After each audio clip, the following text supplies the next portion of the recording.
businesses can afford to give their employees insurance at an affordable rate, and that's not happening right now. To your question about the 25th, my hope is that this doesn't end up being political theater, as I think some of you have phrased it.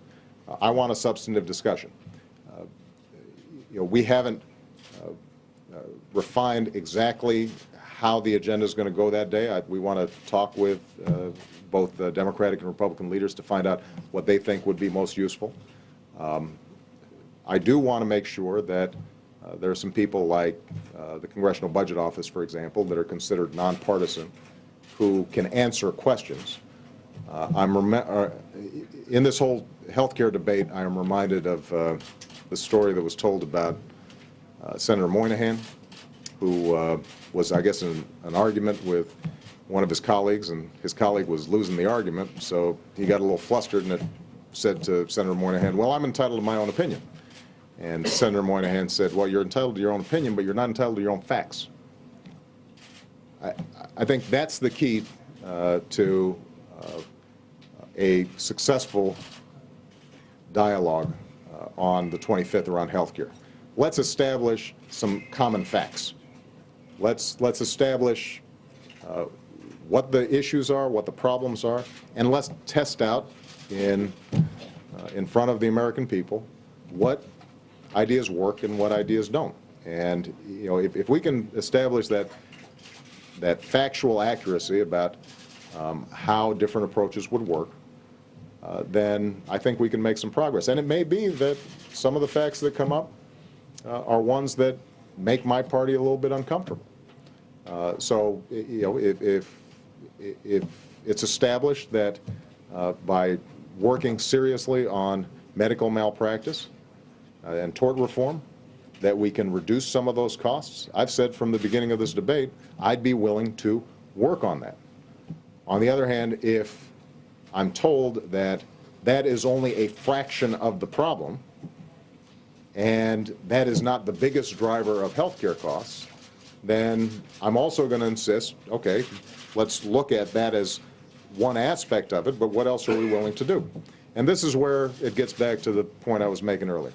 Bipartisanship cannot mean simply that Democrats give up everything that they believe in, find the handful of things that Republicans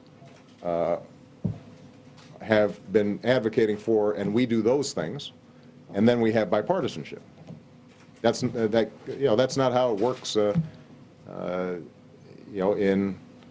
In any other realm of life, that's certainly not how it works in my marriage with Michelle. Although I usually do give in most of the time, but there's got to be some give and take. And that's what I'm hoping can be accomplished, and I'm confident that's what the American people are looking for. So, all right? Okay, since there wasn't a jobs question, well, I'll make this the last one. Jobs question. At the stakeout, the Republicans were saying, well, the jobs package we've seen is not really ready yet. We're a little worried about the cost. Are you satisfied that there is something that can be quickly moved through Congress on jobs? Well, my understanding is, first of all, the House has moved forward a jobs package that has some good elements in it. My understanding is that there is bipartisan talks taking place as we speak on the Senate side about some elements of a package. I think there's some things that a lot of people agree on.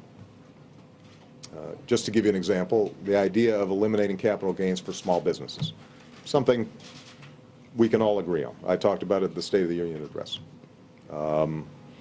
My hope would be that we would all agree on a mechanism to get community banks who are lending to small businesses more capital. Because that is something that I keep on hearing is one of the biggest problems that small businesses have out there. So I think that it's realistic for us to get a package moving quickly that may not include all the things I think need to be done.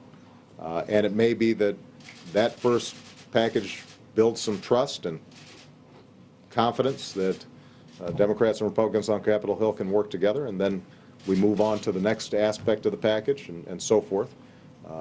It may take a series of incremental steps, but the one thing I'm absolutely clear about is that we've got an economy that's growing right now, a huge boost in productivity. That's the good news. The bad news is that companies still haven't taken that final step in actually putting people on their payroll full time. We're seeing an increase in temporary workers, but they haven't yet taken on that full-time worker. And so providing some additional impetus to them right as the economy is moving in a positive direction, I think can end up yielding some good results. All right? Thank you, guys. That was pretty good. Thanks. When do we see you again?